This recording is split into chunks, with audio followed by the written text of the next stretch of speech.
ঠিক গায়েবের আর একটা বড় অংশ হচ্ছে পরকাল, জান্নাত জাহান্নাম, বারজাখি জীবন, এগুলো গায়েব। প্রত্যেক জগতের পরবর্তী জগতের কিছু আলামত পূর্বের জগতে থাকে। যেমন আমাদের পরের জগৎটা হচ্ছে বারজাখি জগৎ, তো বারজাখি জগতের কিছু চিহ্ন ওটা গায়েব। ওই গায়েবের জগতের কিছু চিহ্ন এই জগতে আছে, সেটা হচ্ছে ঘুম। প্রতিদিন আমরা একবার করে বারজাখি জগতে চলে যাই বা বারজাখি জগতের একটা স্বাদ নিয়ে আসি। মৃত্যুর পরবর্তী জীবনটাও এরকম, কিয়ামত হওয়ার আগ পর্যন্ত। এই জন্য ঘুমানোর সময় আমরা কি বলি যে আল্লাহুম্মা বিইসমিকা আমুতু, হে আল্লাহ আপনার নামে ঘুমাতে যাচ্ছি। জি না, এটার অনুবাদ হচ্ছে হে আল্লাহ আপনার নামে মৃত্যুবরণ করতে যাচ্ছি, মরতে যাচ্ছে। ঠিক পরের দিন সকালে যখন ঘুম থেকে উঠি তখন কিন্তু এটা বলা নাই যে আল্লাহ আপনার রহমত আপনার দয়া ঘুম থেকে উঠলাম। জি না, আহইয়ানা বাদামা আমাতানা, হে আল্লাহ মরে গেছিলাম, মরা থেকে বেঁচে উঠলাম। কি অনুবাদ দেখেছেন? দোয়ার অনুবাদ কি ভয়ঙ্কর, যে হে আল্লাহ মরে গেছিলাম, মরা থেকে সকালবেলা বেঁচে উঠলাম। তাহলে ওই যে মারা গেছিলাম রাতের বেলা, এটাই বারজাখি জগতের হালকা স্বাদ পরের জগতে। মানে আপনার মরার পরে কি হবে, ওই গায়েবের জগতের কিছু আলামত এই জগতে আপনি প্রতিদিন দেখতে পাচ্ছেন।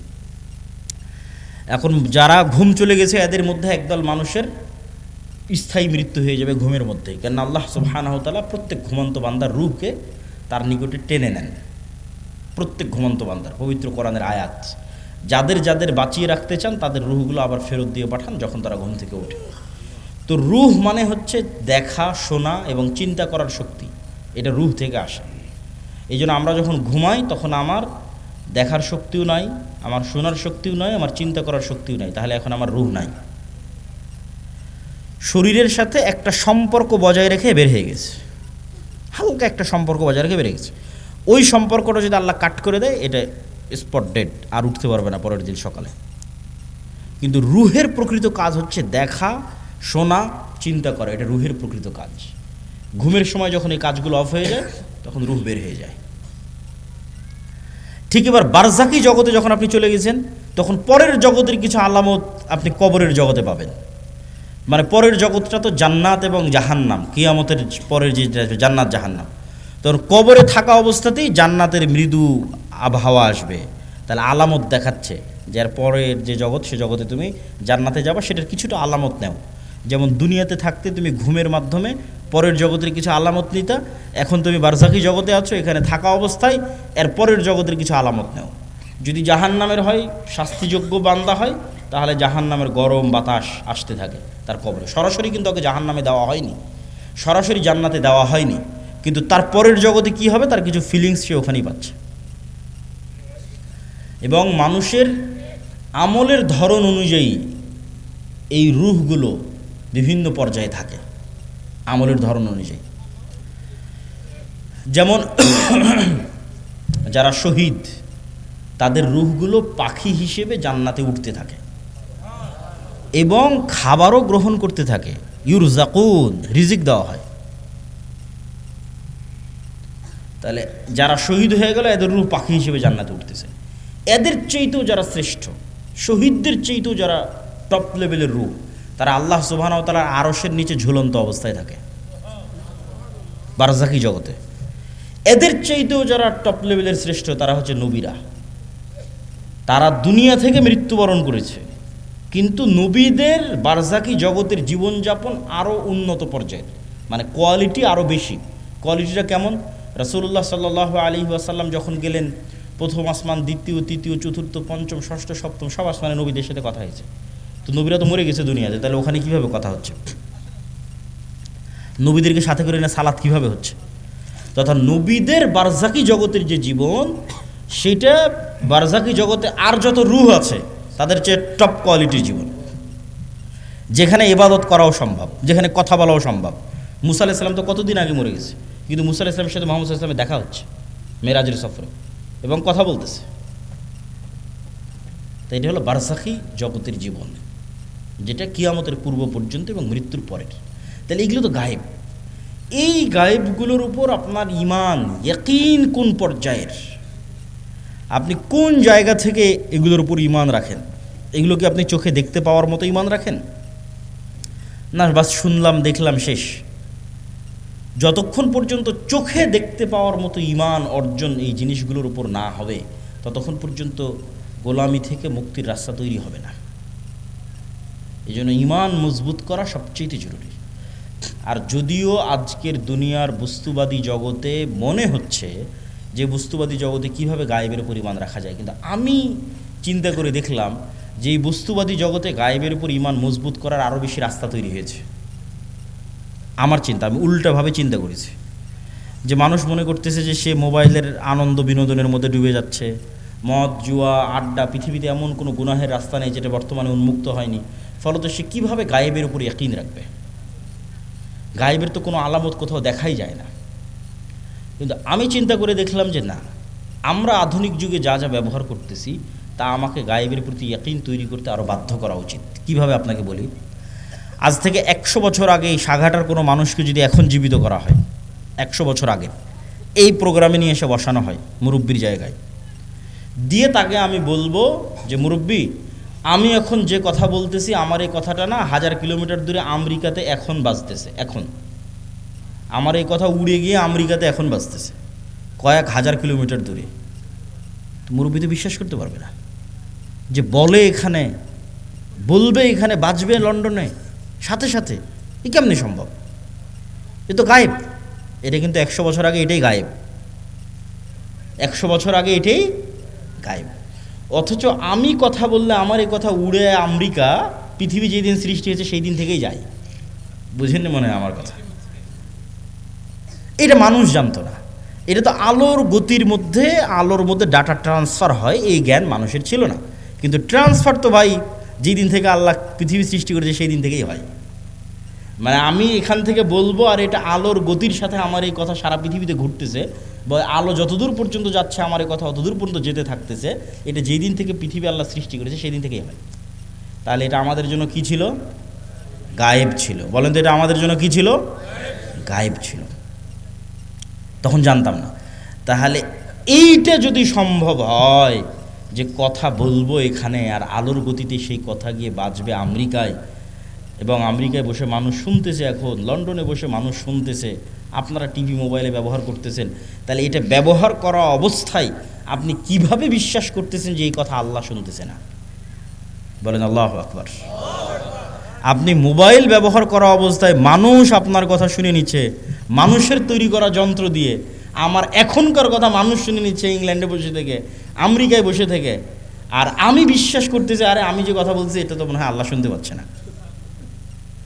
তাহলে আপনি আধুনিক প্রযুক্তির প্রত্যেক যে জিনিস ব্যবহার করতেছেন ওই জিনিসে এবার এই স্টাইলে চিন্তা করবেন যে মানুষ যদি এই পর্যন্ত করতে পারে তাহলে আল্লাহ কোন পর্যন্ত করতে পারে। তাহলে আপনি যত চিন্তা করবেন তত গায়েবের উপর আপনার ইয়াকিন বাড়বে। যেহেতু ভয়ঙ্কর আমরা গেড়াকলে ফেসে গেছি। বর্তমান বিজ্ঞান এটাই বলতেছে যে কাফা বিনাফসিকাল ইয়াউমা আলাইকা হাসিবা, যে আজকে তোমার হিসাবের জন্য তুমি যথেষ্ট। আলজামনাহু তায়রাহু, মানুষের সাথে মানুষের পাখিকে আমি মানুষের ঘাড়ের সাথে বেঁধে দিয়েছি, শাব্দিক অনুবাদ করলাম। তো কেমনে মানুষ তার হিসাবের জন্য নিজেই সে যথেষ্ট, আলাদা করে হিসাব করা লাগবে না, এটার একটু দু একটা উদাহরণ দেই। এই যে আমরা এখানে কথা বলতেছি, এই কথা এখন আলোর সহযোগিতায় পৃথিবীর বাংলাদেশের সব জায়গায় পৌঁছে যাচ্ছে। তো এই আলোটা যতদূর যাচ্ছে এই কথা কিন্তু এই আলোর মধ্যে আছে। শুধু কথা না, আমার দৃশ্য, আমার ছবি, আমার ভিডিও এই আলোর মধ্যে আছে। আলো ডাটা ট্রান্সফার করতে পারে, যেটা দিয়ে এরা ক্যামেরার কাজ করতেছে, মোবাইলের কাজ করতেছে, সেটাই। তো এখন আমরা যদি পৃথিবীতে এমন একটা যন্ত্র আবিষ্কার করি যেটা আলোর চেয়ে বেশি জোরে দ্রুত চলে, এটা আবিষ্কার করা মানুষের পক্ষে সম্ভব নয়। কল্পনা করেন যে আমরা একটা অলৌকিক কার্যকলাপের মাধ্যমে একটা মেশিন তৈরি করলাম আলোর চেয়ে জোরে চলে, দিয়ে এখন আজ থেকে 15 বছর আগে চলে গেছি, আলোর চেয়ে বেশি গতিতে 15 বছর আগে চলে গেছি। তো 15 বছর আগে সাঘাটার মাটি থেকে যে আলোটা ছুটেছে আকাশের দিকে, ওই আলোটা এখন যে জায়গায় আছে আমি ওর আগে গিয়ে বসে গেছি, ওর আগে গিয়ে পৌঁছে গেছি, আলোটাকে ধরবো। ওই আলোটাকে ধরার সময় যদি ওখানে আমি কোনো একটা মেশিন সেট করতে পারি, তাহলে 15 বছর আগে এই সাঘাটার মাটিতে বসে আমি যা করেছি তা লাইভ দেখতে পাবো। 15 বছর আগে সাঘাটার মাটিতে আমি যা বলেছি তা আমি লাইভ শুনতে পাবো। এগুলো একটাও হারিয়ে যায়নি, সব আলোর মধ্যে আছে। ওই যে বিজ্ঞান ব্যবহার করতেছে, এখন এখান থেকে উড়িয়ে নিয়ে গিয়ে আমেরিকা লন্ডনে বাজাচ্ছে, তোরে তো আলোর সহযোগিতা, ওখান থেকে হারায় না। যে ধরতে চাইবে তোমাকেও ধরতে পারবে। যে তুমি রাতের অন্ধকারেও যদি কিছু করে থাকো সেটাও আলোর মধ্যে ভেসে থেকে গেছে, ওটা ধরা যাবে। লাইভ বদরের যুদ্ধ দেখা সম্ভব। শুধু আলোর গতিতে 1500 বছর আগে চলে যেতে হবে, তাহলে বদরের যুদ্ধ লাইভ দেখা যাবে, ক্যামেরা দিয়ে আর মোবাইল দিয়ে। মুহাম্মদ সাল্লাল্লাহু আলাইহি ওয়াসাল্লামের হাদিস লাইভ শোনা যাবে, কিন্তু যাওয়া সম্ভব নয়, তাই যেতে পারতেছি না। কিন্তু তোমাদেরকে বুঝাচ্ছি যে আমাদের হিসাব নেওয়া কত সহজ। আমাদেরকে যদি আল্লাহ সুবহানাহু ওয়া তাআলা ধরতে চায়, তাহলে অন্তত এখনকার বিজ্ঞান অনুযায়ী গায়েবের উপর আরও ইয়াকিন তৈরি হওয়া উচিত যে আমরা তো বড় বিপদে আছি। শুধু এই একটা নয়, এই যে তাআলা মানুষকে জীবিত করতে চায়, জীবিত করবে, তো মানুষের ডিএনএ যদি এখনকার বিজ্ঞান 10,000 বছর আগে ধরো যে ডাইনোসর চলে গেছে, তার ডিএনএ যদি পাই, তাহলে ওর ক্লোন করে কাছাকাছি ওই মানের, ওর ওই ডাইনোসরের কি ছিল না ছিল সব কিছু বের করে নিয়ে আসতে পারবে। তো মনে করো তুমি মাটির সাথে মিশে হারিয়ে গেছো, তোমার ওই যে হাড় আছে, ওইটা যদি বিজ্ঞানীরাই পায় আজ থেকে 20-50 বছর পর, ওখান থেকে যদি ডিএনএ বের করে নিয়ে আসতে পারে, হাড় বাদ দিলাম, তোমার চুলের 10 ভাগের 1 ভাগও যদি পাওয়া যায়, ওখান থেকে তোমার ডিএনএ যদি বের করা যায়, তাহলে ডিএনএ বের করলে তো যত দ্রুত এই সায়েন্স অগ্রগতি লাভ করতেছে, অদূর ভবিষ্যতে দেখবা যে তোমার ডিএনএ দিয়ে তোমার লিভার তৈরি করা যাচ্ছে, তোমার ডিএনএ দিয়ে তোমার কিডনি তৈরি করা যাচ্ছে, খালি রুহটা দিতে পারবে না। তাহলে বিজ্ঞানীরাই তোমাকে 10,000 বছর পর আবার বানাতে পারবে, খালি রুহটা দিতে পারবে না। তাহলে বিজ্ঞানীরাই যদি এই পর্যন্ত করতে পারে, তা আল্লাহ সুবহানাহু ওয়া তাআলা তোমাকে পুনরায় জীবিত করতে পারবে না? খুবই ভয়ঙ্কর। আল্লাহ সুবহানাহু ওয়া তাআলা অতি দ্রুত এবং অতি সহজে তোমাকে পুনরায় জীবিত করবে। এই জন্য মানুষের শরীরের সাথে মাটির প্রচণ্ড মিল আছে, প্রচণ্ড মিল আছে মানুষের শরীরের সাথে মাটির। আমরা যা খাবার খাই সব মাটি থেকে আসে, যা আমাদের পেটের মধ্যে ঢুকতেছে, এমন কোনো খাবার নাই যেটা তুমি মাটির সংস্পর্শ ছাড়া তৈরি করতে পারবা, আলোর সংস্পর্শ ছাড়া তৈরি করতে পারবা, পানির সংস্পর্শ ছাড়া তৈরি করতে পারবা, কিছু নাই। বলো কই আমি গরুর গোস্ত, তো গরু কি খায়? ঘাস খায়। ঘাস কোথায় হয়? মাটিতে হয়। কোনো খাবার নাই পৃথিবীতে যেটা ওখান থেকে আসতেছে না। তাহলে একটা কলা তৈরি হলো, মাটির কলার গাছ তৈরি হলো, কলার মধ্যে কি আছে? Magnesium, calcium. ওই সেম ম্যাগনেসিয়াম ক্যালসিয়াম তোমার শরীরের মধ্যে আছে। তাহলে ওই ম্যাগনেসিয়ামটা মাটির থেকে আসতেছে, তাহলে মাটির ম্যাগনেসিয়াম আর তোমার শরীরের ম্যাগনেসিয়াম সেম। আজকে আল্লাহ ওই কলা তোমার শরীরের মধ্যে দিয়ে এখানে কোষ তৈরি করতেছে, ব্লাড তৈরি করতেছে, এই কোষ এই সেম ব্লাড ওই মাটির মধ্যেই তৈরি হয়ে যাবে। কেনা সেম জিনিস ওখান থেকে এখানে আসতেছে। শুধু আল্লাহ এই শরীরের উপযুক্ত করার জন্য গাছগুলোকে তৈরি করে দিয়েছে, যাতে সরাসরি মানুষ মাটি খেতে পারবে না, ওখান থেকে ওই মাটির রস শুষেনে যে কলা হবে সেটা মানুষ খেতে পারবে, ওইটা রস শুষেনে যে আম হবে সেটা খেতে পারবে। কিন্তু ওই আমের মধ্যে যে ভিটামিন আছে ওই ভিটামিন মাটি থেকে এসেছে, ওইটা আমার সেম শরীরের মধ্যে আছে। তাহলে আমার শরীরের মধ্যে যা যা আছে তা মাটিতেও আছে। তাহলে মাটিতে সেল তৈরি করা মানে শরীরের কোষ তৈরি করা, মাটির মধ্যে কোষ তৈরি করা, মাটির মধ্যে ব্লাড তৈরি করা, এটা অনটুর ব্যাপার, সেকেন্ডের ব্যাপার। এই জন্য কবর থেকে মানুষ এভাবে তরতর তরতর করে তরতাজা গাছের মতো পরকালে কবর থেকে উঠে আসবে, মাটি থেকে উঠে আসবে। তো সম্মানিত উপস্থিতি, তাহলে আপনি গায়েবের উপর যতক্ষণ ইয়াকিন তৈরি না করবেন ততক্ষণ আপনি সঠিক সিদ্ধান্ত নিতে পারবেন না। আপনার কাছে মনে হবে এই দুনিয়ায় আমার কাছে সব কিছু, অতএব আপনার সকল সিদ্ধান্ত হবে দুনিয়ামুখী।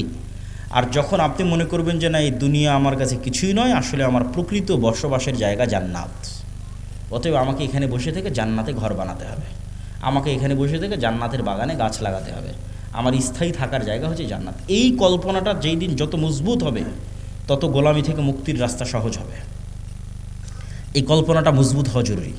আল্লাহ সূরা বুরুজের মধ্যে বলছেন ওমা নাকামু মিনহুম ইল্লা ইউমিনু বিল্লাহিল আজিজিল হামিদ, যে সূরা বুরুজের ঘটনায় পুরো একটা এলাকার মানুষকে জ্বলন্ত আগুনে নিক্ষেপ করে দেওয়া হয়েছে, হয় ঈমান পরিত্যাগ করো না হলে আগুনে ঝাঁপিয়ে পড়ে মরে যাও। তো মা তার কোলের সন্তান সহ আগুনে ঝাঁপ দিয়ে পড়ে যাচ্ছে। এটা কেমনে সম্ভব? এটা সম্ভবের একটাই রাস্তা, ওরা যে আগুনে ঝাঁপ দিচ্ছে ওই আগুনকে ওরা নিশ্চিত জান্নাত মনে করতেছে, আর বাড়িতে ফিরে গেলে যে এসি ফ্রিজ ফ্যানের বাতাস আছে ওইটাকে ওরা নিশ্চিত জাহান্নামের আগুন মনে করতেছে। শুধু মনে করা নয়, ইয়াকিনের লেভেলে ওদের বিশ্বাস। ফলত ওরা আগুনে ঢুকতেছে না জান্নাতে ঢুকতেছে? জান্নাতে ঢুকতেছে। এটা ছাড়া আপনি ঢুকতে পারবেন না, এই লেভেলের ইয়াকিন ছাড়া আপনি ঢুকতে পারবেন না। ওরা তো আগুনে ঢুকতেছে না, জান্নাতের মধ্যে ঢুকতেছে, দেখতে পাচ্ছে এটা জান্নাত। এই সেম পরীক্ষা তো দাজ্জালের পরীক্ষা এরকমই হবে। দাজ্জালের জান্নাত হবে জাহান্নাম, দাজ্জালের জাহান্নাম হবে জান্নাত। তাহলে আপনি যেদিন এই পরিমাণের কল্পনায় যেতে পারবেন যে আমার স্থায়ী শান্তিটা কোথায়, আমার স্থায়ী আরাম কোথায়, আমি যদি আজকে আমার বাপ মা থেকে আলাদা হয়ে যাই, আমি যদি আজকে আমার ছেলে মেয়ে থেকে আলাদা হয়ে যাই, আর যদি জীবনে কোনো দিন আমার বাপ মায়ের সাথে দেখা না হয়, আমার আর যদি জীবনে কোনো দিন ভাই বোনের সাথে দেখা না হয়, আমার যদি আর জীবনে কোনো দিন আমার আত্মীয় স্বজন পাড়া প্রতিবেশী ছেলে মেয়ে স্ত্রী পুত্রের সাথে দেখা না হয়, তাহলে এর চেয়ে কষ্টের পৃথিবীতে আর কিছু নাই। এটা তাহলে কোনো জীবনই হলো না। বরং যদি এর বিপরীতটা হতো, যে এই যমুনা নদীর পাড়ে আমার একটা বিশাল বাড়ি থাকলো, বাংলো বাড়ি, আর সেই বিশাল বাংলো বাড়িতে আমি স্থায়ীভাবে আমার ছেলে মেয়ে স্ত্রী পুত্র বাপ মা সবাইকে নিয়ে, কোনো মৃত্যু নেই, কোনো অসুখ নাই। ছোটোবেলায় যেরকম যমুনা নদী থেকে একটু গোসল করতাম, ওরকম মাঝে মধ্যে গিয়ে গোসল করে আসবো, একটু মাছ ধরতাম, মাঝে মধ্যে একটু মাছ ধরে আসবো, নৌকা চালাতাম, মাঝে মধ্যে একটু নৌকা চালিয়ে আসবো, আর এই জীবনটা পার্মানেন্ট। এইটা যদি তোমার কাছে মনে হয় যে এটা জীবনের সবচেয়ে বড় সফলতা, তাহলে এটা জান্নাতে সম্ভব। সবাই যদি জান্নাতে যায়, তাহলে সবাইকে নিয়ে স্থায়ী পার্মানেন্টলি জান্নাতে এটা বাস্তবায়ন করা সম্ভব। তো এই জন্য মানুষের প্রকৃত জীবন হচ্ছে জান্নাতের জীবন। আর দুনিয়ার জীবনটা কেমন? আমি আজকে যেমন রাজশাহী থেকে অথবা ঠাকুরগাঁ দিনাজপুর থেকে এখানে এসেছি, 10টার 9:30টার দিকে পৌঁছেছি, 11:30 12টার মধ্যে বের হয়ে যাব। এইখানে যে আমি 1-1.5 ঘন্টা আছি, আর আপনারা যারা এখানে বক্তব্য শুনতে এসেছেন 1-1.5 ঘন্টা আছেন, এই 1-1.5 ঘন্টার সময় যেমন, এই পুরো 60 বছরের সময় তেমন। এটা সফরের মধ্যে একটা যাত্রা বিরতি। সফরটা শুরু হয়েছে যেদিন আল্লাহ রূহ তৈরি করেছিল, এই সফরটা শেষ হবে জান্নাতে এবং জাহান্নামে যাওয়ার মধ্যে। তাহলে লম্বা সময়ের মধ্যে এই 60 বছর অতি ছোট। ঠিক এই পুরো 60 বছরের মধ্যে এখনকার 1-1.5 ঘন্টা যত ছোট। এবং মানুষ যখন পরকালে উঠবে, তখন মানুষের কাছে এটাই মনে হবে যে আমরা দুনিয়াতে মনে হয় 1-1.5 ঘন্টা ছিলাম। তো কোরআনের আয়াতের অনুবাদ, যে মানুষেরা বলবে যে আমরা দুনিয়াতে মনে হয় 1 দিন বেঁচেছিলাম, হাফ দিন বেঁচেছিলাম, অথচ বেঁচেছে 60-70 বছর। তো সম্মানিত উপস্থিতি, 1 নম্বর পয়েন্ট ঈমান বিল গায়বি ইয়াকিন। পরের পয়েন্টগুলো একটু ছোট ছোট করে নিই, সময় অনেক অল্প। ঈমান বিল গায়বি ইয়াকিন হওয়ার পরের পর্ব হচ্ছে ইসলাম এবং মুসলমানদের বিজয়ের জন্য আল্লাহর সাহায্য জরুরি। আল্লাহর সাহায্য ছাড়া নবীরাও জয়লাভ করতে পারেনি। আমাদের নবী মুহাম্মদ সাল্লাল্লাহু আলাইহি সাল্লামও নয়। আল্লাহর সাহায্য নিশ্চিত যদি না হয়, আর আপনি যদি পারমাণবিক বমেরও মালিক হয়ে যান, জয়লাভ করতে পারবেন না। আর আল্লাহর সাহায্য যদি নিশ্চিত হয়, আপনি যদি সবচেয়ে দুর্বল থাকেন, জয়লাভ করতে পারবেন। তো শর্ত আল্লাহর সাহায্য। আল্লাহর সাহায্য আসে কিভাবে? 2টা টেকনোলজিতে আল্লাহর সাহায্য খুব দ্রুত পৃথিবীতে নেমে আসে। টেকনোলজি বললাম বুঝার সুবিধার্থে, ইয়াং জেনারেশনের বুঝার সুবিধার্থে। মূলত 2টা ইবাদতে আল্লাহর সাহায্য পৃথিবীতে নেমে আসে। একটা রাতের সালাত আর একটা সকাল সন্ধ্যার জিকির। রাতের সালাত এবং সকাল সন্ধ্যার জিকির, ঠিক যেমন এই মোবাইলটা লক হয়ে আছে, এই মোবাইল ওপেন হবে যদি এখানে পাসওয়ার্ড দিই, ফিঙ্গারপ্রিন্ট দিই, অথবা ফেস ভেরিফিকেশান অন করি। ফেস ভেরিফিকেশান, আমার চেহারা ও ধরে নিল ক্যামেরাতে, ডানে বামে মুখ করে পুরো চেহারা ধরে নিল, তারপর ওই চেহারার সাথে মিলে গেলেই খুলে যাবে, লক ওপেন হয়ে যাবে। তো আজকের যুগেও অনেক আধুনিক উন্নত প্রযুক্তির দরজা আছে, যেই দরজাগুলো ফিঙ্গারপ্রিন্টে ওপেন হয়, কার্ড পাঞ্চ করলে ওপেন হয়। তো মনে করো আমরা পৃথিবীর সবচেয়ে উন্নত প্রযুক্তির একটা দরজার সামনে দাঁড়িয়ে আছি, যে পৃথিবীর সবচেয়ে উন্নত প্রযুক্তির দরজা, যার লক সিস্টেম, পাসওয়ার্ড সিস্টেম পৃথিবীর যে কোনো লক এবং পাসওয়ার্ড সিস্টেমের চেয়ে বেশি ভ্যারাইটিপূর্ণ। তার 1 নাম্বার শর্ত কি? এখন আমার সামনে একটা খুব উন্নত প্রযুক্তির দরজা, পৃথিবীর সবচেয়ে উন্নত প্রযুক্তির দরজা বন্ধ হয়ে আছে। আমি ওই দরজা খুলতে চাই, খুলতে হলে আমাকে নির্ধারিত সময়ে আসতে হবে। ওর পাসওয়ার্ড সিস্টেমের মধ্যেই এই সিস্টেম আছে, যেখানে নির্ধারিত সময় ছাড়া কাজ হয় না, অসময়ে এসে লাভ নাই। তাহলে নির্ধারিত সময়ে ওই পাসওয়ার্ডের নির্ধারিত সময় গিয়ে উপস্থিত হলাম, পাসওয়ার্ডের 2 নম্বর শর্ত হচ্ছে যে ওখানে কিছু পিকচার ইনস্টল দেওয়া আছে, যেই পিকচারের সাথে যদি আমার পিকচার মিলে যায়, যেখানে দেওয়া ফরম্যাটের সাথে যদি আমার ফরম্যাট মিলে যায়, তাহলে অ্যাকসেপ্ট করবে। আর একটা জিনিস তার সাথে যুক্ত করা আছে, প্রত্যেক ফরম্যাটে একটা সাউন্ড আছে, মানে প্রত্যেক ফরম্যাটে কিছু সাউন্ড ওখানে সেভ করা আছে যেটার সাথে আমার সাউন্ড মিলতে হবে, তাহলে দরজা উন্মুক্ত হবে। তাহলে এখন আমরা নির্ধারিত সময় গিয়ে দাঁড়ালাম, এভাবে হাত বাঁধলাম, এটা একটা ফরম্যাট, একটা চিত্র ওখানে দেওয়া আছে। এই ফরম্যাটের সাথে ওখানে কানেক্টেড করা আছে আলহামদুলিল্লাহ রাব্বিল আলামিন আর রহমানুর রহিম, একটা আওয়াজ, সেম আওয়াজ হতে হবে সেম ফরম্যাটের সাথে। তারপরে রুকুতে চলে গেলাম, এটা একটা ফরম্যাটের একটা চিত্র, এটা ওই দরজাতে ইনস্টল করা আছে। ওখানে বললাম সুবহান রাব্বিল আযীম, এই আওয়াজটা ওই চিত্র ওই ফরম্যাটের সাথে কানেক্টেড। তাহলে নির্ধারিত সময়ে গিয়ে নির্ধারিত পিকচার ফরম্যাট তৈরি করে নির্ধারিত আওয়াজ যখন আমি বলতে পারলাম, তখন দরজাটা খুলে গেল। তো এইটা এমনি জাস্ট বুঝানোর জন্য আমি বলতেছি, কিন্তু ঘটনা এর চাইতে বেশি উন্নত এবং এর চাইতে বেশি সরাসরি এবং এর চাইতে বেশি ডাইরেক্ট। ইবনুল কাইয়িম রাহিমাহুল্লাহ বলছেন যে মানুষ যখন সালাতে দাঁড়ায় এবং চোখ সিজদার দিকে নিবদ্ধিত রাখে এবং অন্তর আল্লাহর সাথে কানেক্টেড রাখে, তখন আল্লাহ সুবহানাহু ওয়া তাআলা তার নূরের পর্দা সরিয়ে বান্দার মুখোমুখি হয়ে যায়। তো এটাই ইবনুল কাইয়িম রাহিমাহুল্লাহ বলেছে। আমি এই জিনিসটাকে আরও সহজ করার জন্য আরেকটা উদাহরণ দিই। আমি যে উদাহরণ দেবো ওইটার মতো তা কিন্তু নয়, কিন্তু এটা তার চাইতে আরও কত উন্নত সেটা একমাত্র আল্লাহ সুবহানাহু ওয়া তাআলা জানেন। সেটা আমার পক্ষে বলাও সম্ভব নয়, জানাও সম্ভব নয়, কিন্তু বোঝানোর সুবিধার্থে বলতেছি। আমরা অনলাইনে ক্লাস করি না? অনলাইনে ক্লাস করার সময় টিচার আসলো, জুমে লগ ইন করলো, আমিও জুমে লগ ইন করলাম। তো জুমে লগ ইন করার পর আমি এবং আমার টিচার দুইজনই ক্লাসে অংশগ্রহণ করেছি। তো আমরা যে ইন্টারনেট ব্যবস্থাপনার মাধ্যমে এবং যেই মোবাইল ব্যবস্থাপনার মাধ্যমে সরাসরি আমার টিচারের মুখোমুখি হয়ে ক্লাস করতেছি, সালাত এই ইন্টারনেট এবং এই মোবাইলের যোগাযোগের চাইতে হাজারো কোটি গুণে লক্ষ উন্নত প্রযুক্তি আল্লাহর সাথে ডাইরেক্ট কানেক্ট করার, আল্লাহর সাথে ডাইরেক্ট মুখোমুখি হওয়ার, আল্লাহর সামনে ডাইরেক্ট উপস্থিত হওয়ার।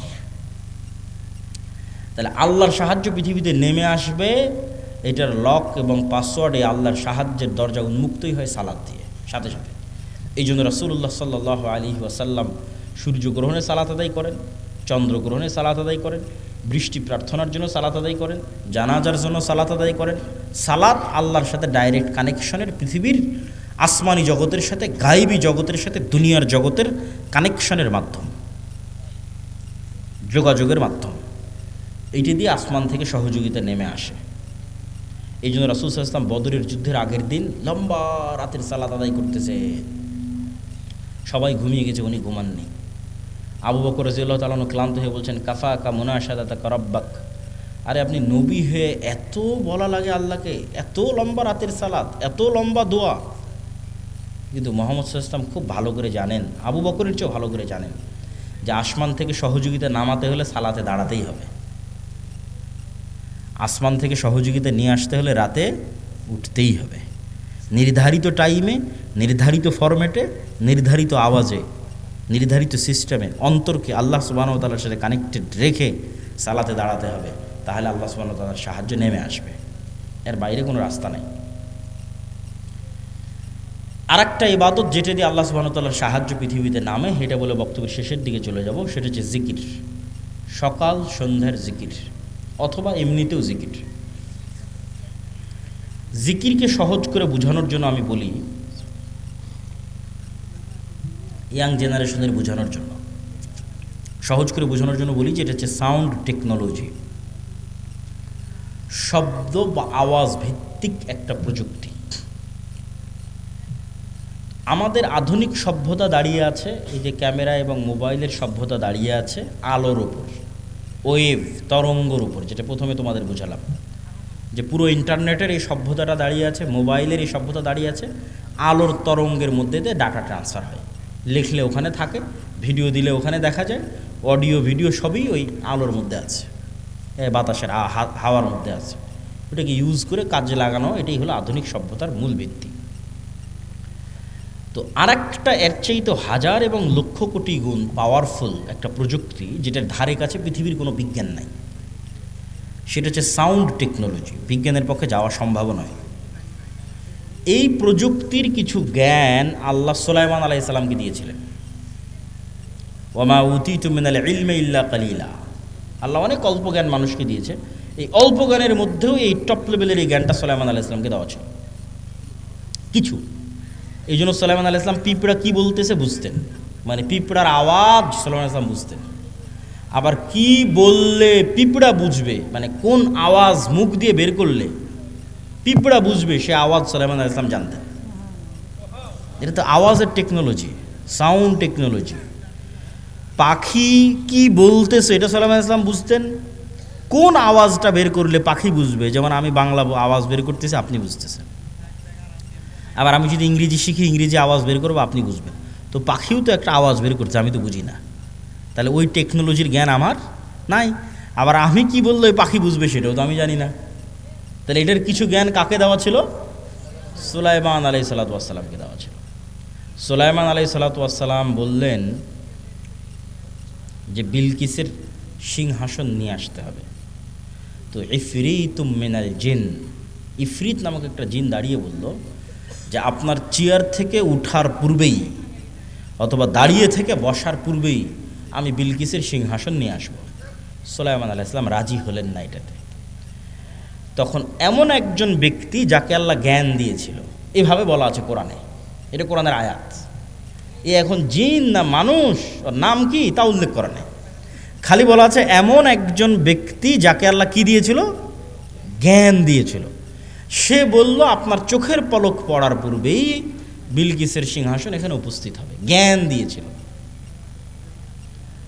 তো অনেক মুফাসসিরিনে কিরাম অ্যানালাইসিস করেছে, বিশ্লেষণ করেছে, এবং আমার কাছে মনে হয় হতে পারে, আল্লাহ ভালো জানে, জ্ঞান আল্লাহর কাছে, যে উনি বিশেষ কোনো জিকির জানতেন, যেই জিকির দিয়ে উনি চোখের পলকে সিংহাসনকে সেখান থেকে উঠিয়ে সুলাইমান আলাইহিস সালাতু ওয়াস সালামের সামনে পেশ করে দিয়েছেন।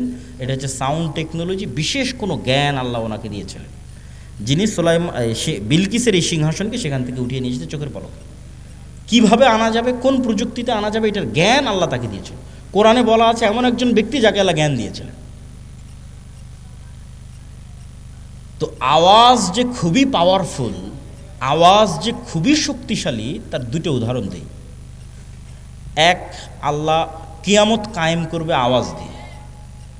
ইসরাফিলকে রেডি করা আছে, সামনে বাঁশি আছে, বাঁশিতে ফু দিবে, আওয়াজ তৈরি হবে, আওয়াজে আসমান জমিন ভেঙে যাবে, আওয়াজে পাহাড় আকাশে উঠতে থাকবে, আওয়াজে চন্দ্র সূর্য নক্ষত্র রাজি ভেঙে চূর্ণ বিচূর্ণ হয়ে যাবে। কিয়ামত কায়েম হবে আওয়াজে। গেল এক, উদাহরণ নাম্বার এক। উদাহরণ নাম্বার দুই, কিয়ামতের পূর্বে যখন সবাই মারা যাবে, সবার মৃত্যু হবে, আরশ বহনকারী ফেরেশতার মৃত্যু হবে, জিবরাইল, মালাকুল মউত, সবার মৃত্যু হবে।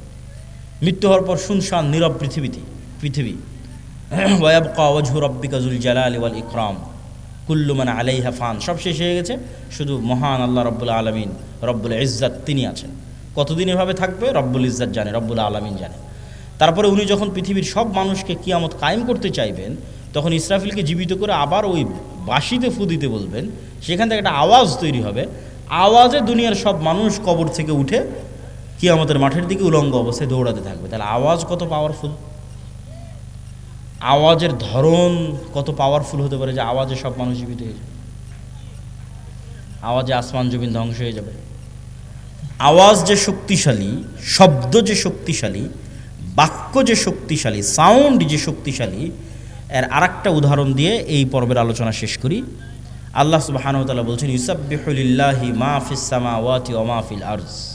এটা গায়েবের নিউজ, গায়েবে এটা চলতেছে, আমরা জানি না, আল্লাহ নিজে সংবাদ দিচ্ছে। সেটা কি? আসমান জমিন এবং তার মধ্যে যা কিছু আছে, এই টিস্যু হোক, আর এই পিরিচের প্লেট হোক, আর এই পোস্টার হোক, আর এই গায়ের জামা হোক, আর প্যান্ডেল হোক, আর এই মাইক হোক, আর মোবাইল হোক, এরা 24 ঘন্টা আল্লাহর তাসবিহ পাঠ করতেছে। আল্লাহু আকবার। আসমান এবং জমিনের মধ্যে যা কিছু আছে, কীট পতঙ্গ, পঙ্গপাল, জীব জন্তু, জানোয়ার, সব আল্লাহর তাসবিহ পাঠ করতেছে 24 ঘন্টা। তাহলে 24 ঘন্টা আল্লাহ তাসবিহ পাঠ করতেছে, মানে আওয়াজ বের হচ্ছে। নিশ্চিত থাকেন এগুলো থেকে আওয়াজ বের হচ্ছে, এগুলো থেকে আওয়াজ বের হচ্ছে। এবং এরা শুধু আওয়াজ বের করে না, এরা আওয়াজ বুঝে এবং শোনে। রাসূল সাল্লাল্লাহু আলাইহি ওয়াসাল্লাম বলতেছে, এই কে হইচই করে, কি সমস্যা? এত গুরুত্বপূর্ণ আলোচনা হচ্ছে, তার মধ্যে সমস্যা করলে হয়? এই পিরিচ আওয়াজ শুধু বের করতেছে না, আওয়াজ শোনে। রাসূল সাল্লাল্লাহু আলাইহি ওয়াসাল্লাম বলতেছে, মুয়াজ্জিন যখন আজান দেয়, যতদূর পর্যন্ত তার আওয়াজ যায়, প্রত্যেকটা জীব জন্তু, জড়বস্তু, জড় পদার্থ, কীট পতঙ্গ, পঙ্গপাল, ধূলিকণা, বালিকণা সব ওই আওয়াজ বুঝে কিয়ামতের মাঠে সাক্ষী দিবে। আল্লাহু আকবার। তাহলে আওয়াজের উপরই সব দাঁড়িয়ে আছে। এরা 24 ঘন্টা তাসবিহও পাঠ করতেছে, আবার আপনি তাসবিহ পড়লে এরা বুঝতেও পারতেছে। আপনি সুবহানাল্লাহ বলবেন, এ বোঝে সুবহানাল্লাহ। আলহামদুলিল্লাহ বলবেন, এ বোঝে আলহামদুলিল্লাহ। আল্লাহু আকবার বলবেন, এ বোঝে আল্লাহু আকবার। এই জন্য জিকির খুবই পাওয়ারফুল। আর এই জন্য আল্লাহ সুবহানাহু ওয়া তাআলা উম্মতে মুহাম্মাদিকে যেই নিয়ামতটা দিয়েছেন, এটা পৃথিবীর সবচেয়ে শক্তিশালী। মুসা আলাইহি সালাতু ওয়াসসালামের লাঠি এবং ঈসা আলাইহি সালাতু ওয়াসসালাম যে জীবিতকে মৃত করতেন আর অন্ধকে চক্ষুষ্মান করতেন, টাক মাথায় হাত দিলে চুল গজিয়ে যেত, এগুলো সবগুলোর চেয়ে পাওয়ারফুল হচ্ছে এই কোরআন। কেন মুসা আলাইহিস সালামের লাঠির চেয়ে তো পাওয়ারফুল? কেন এই কোরআন সরাসরি আল্লাহর নিজের আওয়াজ। বলেন আল্লাহু আকবার। আল্লাহর নিজের সাউন্ড, আল্লাহর নিজের শব্দ, আল্লাহর নিজের বাক্য। পৃথিবীতে থাকা একমাত্র কিছু যা ডাইরেক্টলি কানেক্টেড রব্বুল আলামিনের জাতের সাথে, একমাত্র। আর বাকি পৃথিবীর সব আল্লাহর সৃষ্টি। শুধু কোরআন সরাসরি আল্লাহর আওয়াজ, আল্লাহর সাউন্ড, যা আল্লাহর থেকে জিবরাইল আলাইহিস সালাম শুনেছে, জিবরাইল আলাইহিস সালাম থেকে মুহাম্মদ সাল্লাল্লাহু আলাইহি ওয়াসাল্লাম শুনেছে, তার কাছ থেকে আমরা শুনেছি। তাহলে উম্মতে মুহাম্মাদের উপর সবচেয়ে বড় নেয়ামত হচ্ছে কোরআন। আর এই জন্য সবচেয়ে বড় জিকির হচ্ছে কোরআন। সর্বশ্রেষ্ঠ জিকির হচ্ছে কোরআন তেলাওয়াত। কিন্তু এই কোরআন বুঝলে তো, মানলে তো উম্মতে মুহাম্মাদের মুক্তি হবে। কেউ বুঝেও না, কেউ মানেও না, হাফেজ হয়ে শেষ, তাহলে তো হবে না। শুধু কোরআন আরবিতে পড়া শিখে নিলাম দিয়ে শেষ না। কোরআনে আল্লাহ সুবহানাহু ওয়া তাআলা বোঝার জিনিস দিয়েছেন, চিন্তা করার জিনিস দিয়েছেন। এটা খুব জরুরি। তো আমাদের বক্তব্যের শেষ দুইটা পয়েন্ট। আজকের অবশ্য সব আলোচনা আল্লাহর পথে যাত্রা এই বইয়ের মধ্যে আছে। এই বইটা প্রত্যেক মসজিদ, মাদ্রাসায়, স্কুল, কলেজে প্রতি সপ্তাহে অন্তত একদিন সাপ্তাহিক দার্সের অন্তর্ভুক্ত করা উচিত। পাঠচক্র, তালিমি বৈঠকের অন্তর্ভুক্ত করা উচিত। তবে বইটা আজকে নাই, এর আগের প্রোগ্রামই শেষ হয়ে গেছে। আজকে মনে হয় শুধু 2-3টা বই আছে, তার মধ্যে এই উপদেশ একটা, আর কি আছে, আর ফতোয়া সিরিজ একটা। শুধু 3-4টাই বই আছে, উপদেশ 2-3টে আর ফতোয়ার একটা। আগের প্রোগ্রামে সব বই শেষ হয়ে যাওয়াতে আমরা এখানে আর নিয়ে আসতে পারিনি। তবে কোনো বই না নিলেও আল্লাহর পথে যাত্রা, এই বইটা অনলাইনে অর্ডার দিয়ে হলেও, জামিয়া সালাফিতে যোগাযোগ করে হলেও প্রত্যেক মসজিদে, মাদ্রাসায়, ব্যক্তিগত বাড়িতে, পরিবারে একটা করে রাখা উচিত। এটা ঈমান বিল গায়বে ইয়াকিন তৈরি করার জন্য। শেষ 2 পয়েন্ট। সত্যবাদিতা, ন্যায়পরায়ণতার জ্ঞান ও শিক্ষা। পৃথিবীতে গোলামি থেকে মুক্ত হওয়ার জন্য এবং নেতা হওয়ার জন্য আল্লাহ কিছু ফাংশন পৃথিবীতে রেখেছেন। এতক্ষণ যেগুলো বলে সব গায়েবের ফাংশন, এখন বাস্তব জগতের ফাংশন বলি। বাস্তব জগতেও কিন্তু আল্লাহর তৈরি করা ফাংশন কাজ করে। যেমন আল্লাহ আগুন তৈরি করেছে জ্বালানোর জন্য। আল্লাহ ছুরি বা লোহাকের মধ্যে ওকে যার গলায় ধরবেন কেটে যাবে।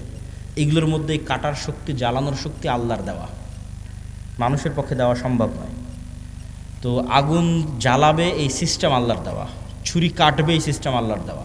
এখন তরবারিকে যদি হামজা রাদিয়াল্লাহু তাআলার গলায়ও ধরা হয়, আল্লাহর নবীর চাচা, তাও কেটে যাবে। কেন? আল্লাহ তার তৈরি করা সিস্টেম, রুল ভাঙে না। এখন একটা বম যদি পৃথিবীর সর্বশ্রেষ্ঠ তাকওয়াবান আল্লাহওয়ালা মানুষের গায়েও মারা হয়, মরে যাবে, কিছু করার নাই। সিস্টেম ওয়ার্ক করবে, ফাংশন কাজ করবে। তো পৃথিবীতে নেতা হওয়ার ফাংশন হচ্ছে, গোলামি থেকে মুক্তির ফাংশন হচ্ছে, অপশন হচ্ছে, বাটন হচ্ছে। মোবাইলে যেমন বাটন আছে কল দেওয়ার, ফ্ল্যাশ লাইট জ্বালানোর, এরকম পৃথিবীতে নেতা হব আমি, গোলামি থেকে মুক্তি চাই, কি ফাংশনে কাজ করবে? তার একটা হচ্ছে জ্ঞান এবং শিক্ষা। জ্ঞান এবং শিক্ষা, এটা একটা বাটন। এই বাটনে চাপ দিলে নেতা তৈরি হয়, অটোমেটিক হবেই। আর জ্ঞান শিক্ষার উল্টাটা কি? জ্ঞান শিক্ষার উল্টা হচ্ছে যেটা সাঘাটার যুবকেরা করতেছে। Free fire, PUBG, TikTok, Facebook, YouTube, reels, বিড়ি, সিগারেট, গাঞ্জা, সময় নষ্ট, আইপিএল, বিপিএল, অনলাইন জুয়া, এগুলো হচ্ছে প্রত্যেকটা জ্ঞানের উল্টা কাজ। ওই ফাংশন, ওই বাটন যে চাপ দিবে ও গোলাম হবে। এখন পৃথিবীতে যদি আমেরিকা এবং ইউরোপের এবং ইসরায়েলের ইহুদিরা জ্ঞান অর্জন করে আর সাঘাটার যুবকেরা যদি এগুলো করে, তো আল্লাহ সুবহানাহু ওয়া তাআলা কখনোই তার রুলস ব্রেক করে, তার সিস্টেম ব্রেক করে এসে বলবে না, এই ইহুদিরা খ্রিস্টানেরা তোরা থাম, তোরা তো অনেক জ্ঞান অর্জন করতেছিস, তোদেরকে নেতা হতে দেওয়া যাবে না। আমার সাঘাটার কিছু মুসলমান জুয়াখোর মদখোর আছে, ওদেরকে নেতা বানাবো। হবে নাকি? হ্যাঁ, হবে না। তাহলে সাঘাটার যারা জুয়াখোর মদখোর আছে এরা গোলাম হবে। এই ফাংশনের উপরেই পৃথিবী দাঁড় করানো আছে। আর ও যদি ইহুদিও হয়েও জ্ঞান অর্জন করে, ও কি হবে? জোরে বলেন না, কি হবে? আরও জোরে বলেন, কি হবে? নেতা হবে। তাহলে গোলামের জিঞ্জির আমাদের হাতে এবং পায়ে আমরাই বাঁধতেছি। জ্ঞান বিমুখ হওয়ার মাধ্যমে আমাদের হাতে এবং পায়ে গোলামের জিঞ্জির আমরাই বাঁধতেছি। গোলামের জিঞ্জির খুলতে হবে, নিজেকে জ্ঞান অর্জন করতে হবে। জ্ঞান এবং শিক্ষা ছাড়া গোলামি থেকে মুক্তির কোনো রাস্তা নাই। 2 নাম্বার আর একটা বাটন হচ্ছে ন্যায়পরায়ণতা এবং সত্যবাদিতা। আর এর উল্টা বাটনটা হচ্ছে 2 নাম্বারই রাস্তা, ধোঁকাবাজির রাস্তা, দুর্নীতির রাস্তা, মিথ্যার রাস্তা। তাহলে এই 2 নাম্বার মিথ্যা, দুর্নীতি, ধোঁকাবাজি, এটা হচ্ছে গোলামির রাস্তা। সত্যবাদিতার ন্যায়পরায়ণতা হচ্ছে নেতা হওয়ার রাস্তা। তাহলে তোমাদের 300 আসনের যে এমপিরা আছে, এরা সবাই গণতান্ত্রিক সিস্টেমের মধ্যে লবি, লিয়াজু, ধোঁকা, টাকা পয়সা, লেনদেন, এই গোলামির রাস্তার মধ্যে দিয়ে তারা নেতা হচ্ছে। তাহলে এই গোলামির কালচারের মধ্যে দিয়ে যারা এমপি হচ্ছে, এরা নেতা না গোলাম? এত আস্তে বললে হবে? নেতা না গোলাম? গোলাম। নেতা নয়। আপনি মনে করছেন নেতা, কিন্তু নেতা নয়। কেন নেতা নয় সেটাও বলে দিই। যে এই 2 নম্বরই রাস্তার কালচারের মধ্যে দিয়ে এমপি হচ্ছে, মিনিস্টার হচ্ছে, প্রাইম মিনিস্টার হচ্ছে, ওকে কালকে ভারত আর আমেরিকা টাকা দিয়ে কিনে নিতে পারবে। ওকে বলবে যে বাংলাদেশে যা দুর্নীতি করার লাগে করো, সব টাকা পাচার করে আমার দেশে পাঠাও, জনগণ যখন ধরে মার দিবে আমার দেশে চলে আসে। তাহলে ও নেতা না গোলাম? গোলাম। তাহলে ততক্ষণ নেতা হওয়া যায় না যতক্ষণ শতভাগ সত্যবাদী ন্যায়পরায়ণ না হওয়া যায়। আর কোন রাস্তা নাই পৃথিবীতে নেতা হওয়ার।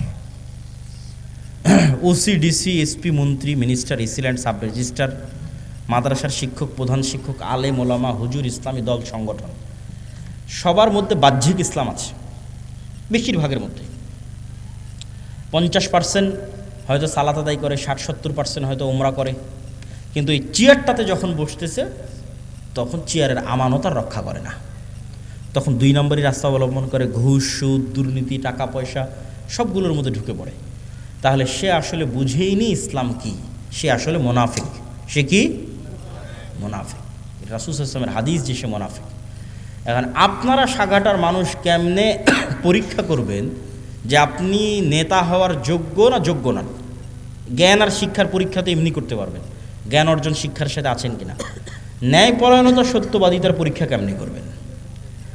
আপনারা যদি আপনাদের পিতার সম্পত্তিতে নিজ নিজ বোনকে ন্যায়ের সাথে, ইনসাফের সাথে তার যে সম্পত্তি পাওয়ার হক সেটা দিয়ে থাকেন, তাহলে আপনার মধ্যে নেতা হওয়ার গুণ বিরাজমান আছে। আর যদি না দিয়ে থাকেন, যমুনার চরেরটা বোনকে, আর যেটা বেশি দামি রাস্তার পাশে উঁচু সেটা নিজে, ভিটা বাড়ি নিজের, আর যেটাতে আবাদি হয় না, ডুবে থাকে 6 মাস, সেটা বোনের, অথবা দেনইনি বোনকে, তাহলে আপনার মধ্যে গোলামির স্বভাব বিরাজমান আছে। আপনিও গোলাম, আপনার পরবর্তী 14 পুরুষ পর্যন্ত গোলাম থাকবে। এবং আপনাকে যদি আমি আজকে বাংলাদেশের প্রধানমন্ত্রী বানিয়ে দিই, আপনি গত 16 বছরের চেয়ে বেশি দুর্নীতি করবেন। তাহলে এই যতক্ষণ পর্যন্ত নিজ নিজ জায়গা থেকে সবাই সত্যবাদী এবং ন্যায়পরায়ণ না হয়ে, যত মতো বুঝেইনি ইসলাম কি, ও তো নিজেকেই ধোকা দিচ্ছে। মনে করছে আরে আমি হজ করলাম, ওমরা করলাম, সালাত আদায় করলাম, মসজিদ মাদ্রাসায় দান করলাম, বিশেষ অতিথি, প্রধান অতিথি হয়ে বসে আছি, আর কি? সব মুনাফিক। ইজা তুমি না খানা, মুনাফিকের আলামত হচ্ছে দায়িত্বের আমানতের সাথে খেয়ানত করে। এদের অন্তরে ঈমান ঢোকে নেই, এদের বাহ্যিক ইবাদত কবুল হবে না, এদের বাহ্যিক ইবাদত কাজে দিবে না। লা ঈমান আল ঈমান লা আমানাতা লাহু, যে অন্তরে ঈমান ঢুকে গেছে ওই অন্তরে আমানতের খেয়ানত ঢুকতে পারে না। যে অন্তরে আল্লাহর ঈমান ঢুকে গেছে ওই অন্তরে 2 নম্বরই রাস্তা ঢুকতে পারে না। সম্মানিত উপস্থিতি, আল্লাহ সুবহানাহু ওয়া তাআলা আমাদের এই 5টা পয়েন্টের উপর, ঈমান বিল গায়বে ইয়াকিন, তারপরে হচ্ছে আল্লাহর সাহায্য ছাড়া বিজয় হয় না, আল্লাহর সাহায্য দুনিয়াতে আনার জন্য রাতের সালাত, সকাল সন্ধ্যের জিকির, 5 ওয়াক্ত সালাত তো লাগবেই, না হলে আল্লাহ গণার মধ্যেই ধরবে না, কাউন্টের মধ্যেই ধরবে না। তার পাশাপাশি সর্বোচ্চ পর্যায়ের জ্ঞান এবং সর্বোচ্চ পর্যায়ের শতভাগ ন্যায়পরায়ণতা এবং আমানতদারিতা।